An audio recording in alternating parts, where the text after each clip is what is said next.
Europe में यूनान नाम का एक देश है। यूनान में पुराने समय में मिदास नाम का एक राजा राज करता था। राजा मिदास बड़ा ही लालची था। उसकी पुत्री को छोड़कर उसे दूसरी कोई वस्तु संसार में प्यारी थी तो बस सोना ही प्यारा था। वह रात में सोते सोते भी सोना इकट्ठा करने का स्वप्न देखा करता था। एक दिन राजा मिदास अपने खजाने में बैठा सोने की ईंटें और अशर्फियां गिन रहा था। अचानक वहां एक देवदूत आया। उसने राजा से कहा, मिदास, तुम बहुत धनी हो। मिदास ने मुंह लटकाकर उत्तर दिया, मैं धनी कहाँ हूं, मेरे पास तो यह बहुत थोड़ा सोना है। देवदूत बोला, तुम्हें इतने सोने से भी संतोष नहीं है, कितना सोना चाहिए तुम्हें? राजा ने कहा, मैं तो चाहता हूं कि मैं जिस वस्तु को हाथ से स्पर्श करूं वही सोने की हो जाए। देवदूत हंसा और बोला, अच्छी बात है, कल सवेरे से तुम जिस वस्तु को छुओगे वह सोने की हो जाएगी। उस दिन और रात में राजा मिदास को नींद नहीं आई। वह सुबह उठा, उसने एक कुर्सी पर हाथ रखा, वह सोने की हो गई। एक मेज को छुआ, वह सोने की बन गई। राजा मिदास प्रसन्नता के मारे उछलने और नाचने लगा।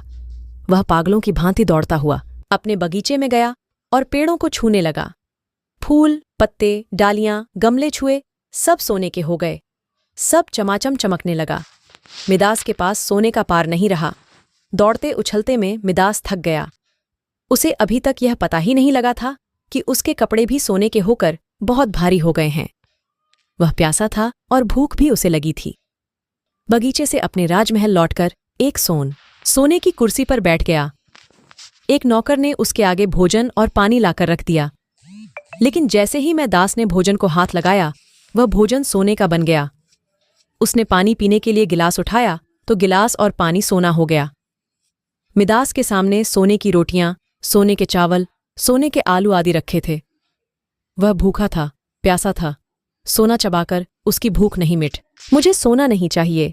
मैं जान गया हूं कि मनुष्य को सोना नहीं चाहिए। सोने के बिना मनुष्य का कोई काम नहीं अटकता। एक गिलास पानी और एक टुकड़े रोटी के बिना मनुष्य का काम नहीं चल सकता। अब सोने का लोभ नहीं करूंगा। देवदूत ने एक कटोरे में जल दिया और कहा, इसे सब पर छिड़क दो। मिदास ने वह जल अपनी मेज पर, कुर्सी पर, भोजन पर, पानी पर और बगीचे के पेड़ों पर छिड़क दिया। सब पदार्थ पहले जैसे थे वैसे ही हो गए। कहानी की शिक्षा। दोस्तों, इस कहानी से हमें यह शिक्षा मिलती है कि मनुष्य चाहे कितना भी अमीर और कितना भी गरीब हो, उसे कभी भी लालच नहीं करना चाहिए। अत्यधिक लालच करने से उसके पास जो होता है वह उसे भीगवा देता है।